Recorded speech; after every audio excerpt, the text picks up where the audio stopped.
Boa tarde, crianças! Como é que vocês estão hoje? Tudo bem? Tia Gra aqui no pedaço também, com a graça de Deus.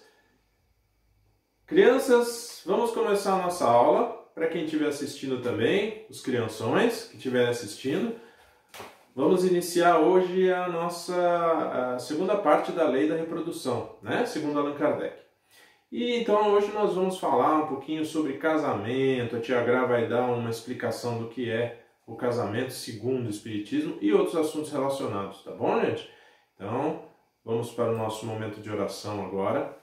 Nosso momento de oração, vamos pedir para o nosso querido Mestre Jesus, que se encontra aqui atrás da gente, com um monte de criancinhas, que podíamos ser nós, não é verdade? E Ele mesmo nos pediu para que fôssemos amorosos uns para com os outros. Então estamos aqui nesse momento pedindo a sua ajuda, a sua presença, a sua luz, para que toque os nossos corações, para que ilumine as nossas atitudes, as nossas palavras, as nossas ideias, para que possamos ser cada vez mais evoluídos como seres humanos, como criaturas e filhos de Deus, para que possamos tornar não só a nossa vida, mas a vida daquele que nos segue e a vida daqueles que vivem ao nosso lado o melhor possível. Que Jesus nos ilumine e nos abençoe e que possa tornar essa aula agradável, edificante, cheia de informações e que essas informações possam seguir dentro do nosso coração e como exemplo para os outros.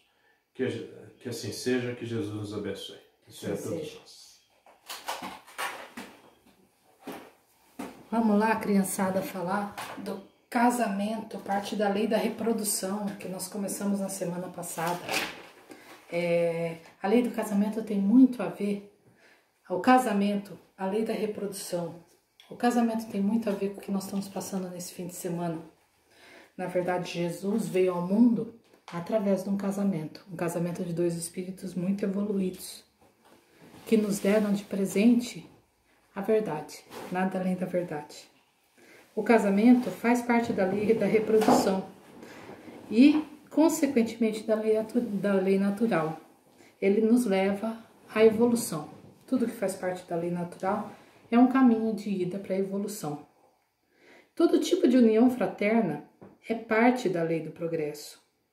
Nós não conseguimos evoluir sozinhos. Nós vivemos num mundo onde, para evoluirmos, nós precisamos aprender a amar como Jesus nos ensinou. E o casamento é um grande caminho para isso. O casamento nos ajuda a, de repente, consertar algum problema que nós tivemos em outra encarnação. De repente, com o nosso marido, nossa esposa, nossos filhos. Então, o casamento ele nos leva a aprender a amar da maneira mais pura, pois abrimos mão de nós mesmos. Aprendemos a respeitar o outro, a ajudar, sem intenção de receber nada em troca, deixando nossos sentimentos mais materiais para trás. Vocês lembram que eu pedi para vocês na dinâmica para me falar coisas de pessoas solteiras, coisas de pessoas casadas? Porque eu queria perguntar para vocês no final: casamento faz parte da lei natural? Vamos lá, gente. Vocês estão vendo aí um menino solteiro.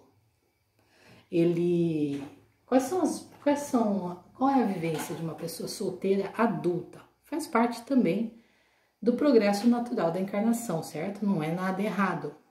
Mas o que uma pessoa solteira tem? Na sua maioria, existem exceções, ok?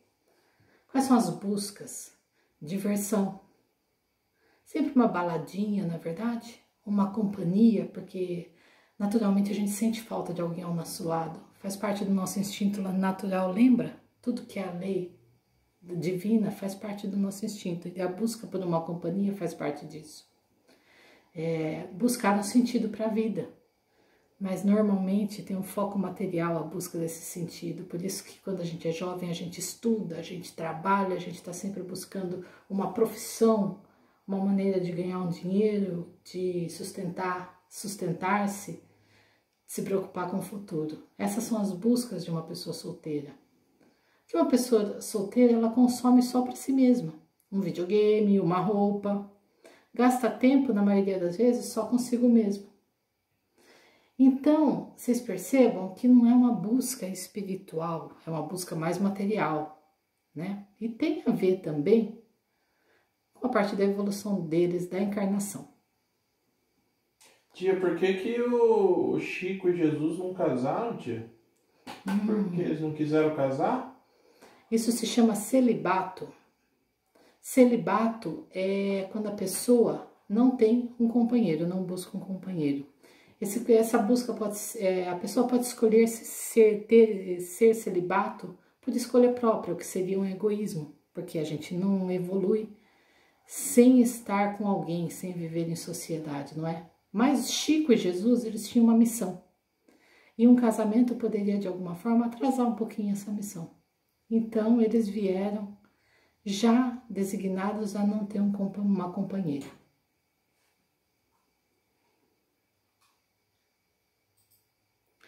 Agora aí, gente, um casalzinho recém-casado, hein? Quais são as buscas de um casal? Qual é o dia a dia de um casal? De um casamento?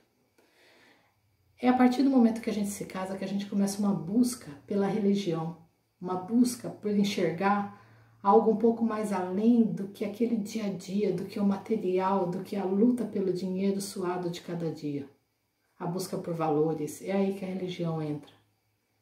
O trabalho de um casal é basicamente em benefício da família, dos filhos. Aí, nesse momento, a gente começa a buscar um sentido para a vida. E aí a gente começa a enxergar nós além de nós mesmos. Nós como espíritos e não apenas como aquele ser de carne e osso.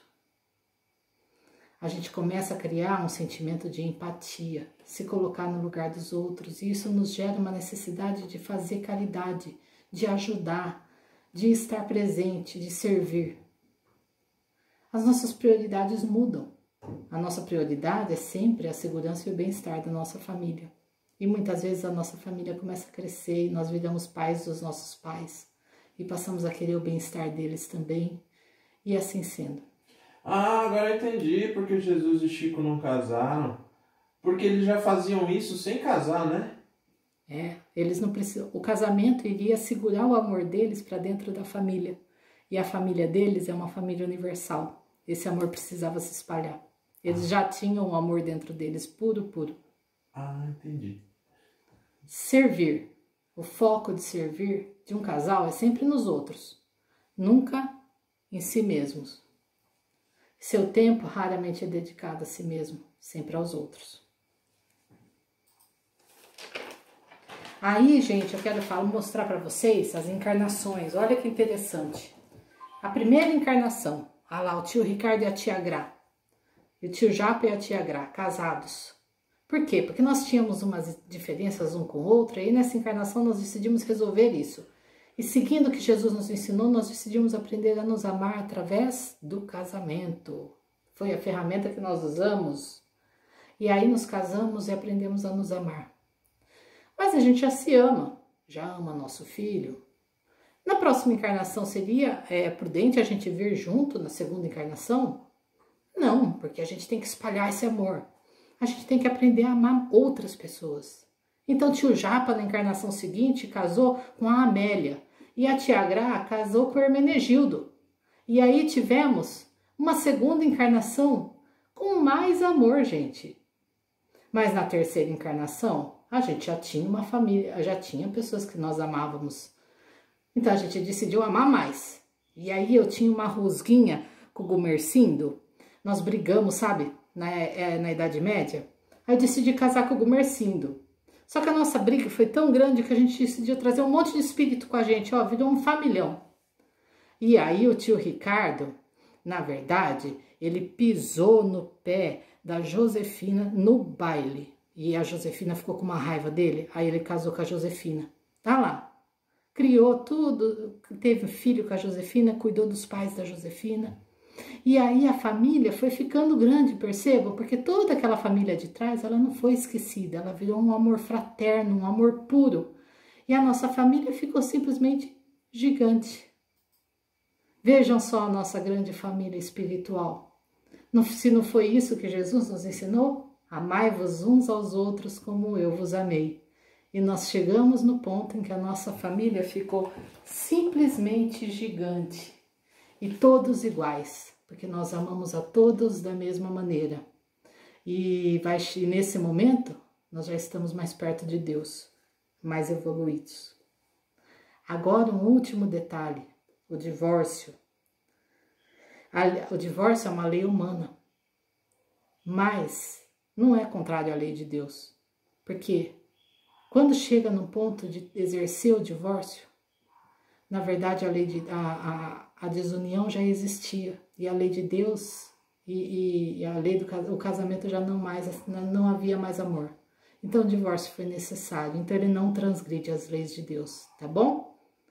Finalizei, gente. Um beijo a todos. Agora vamos para a nossa prece.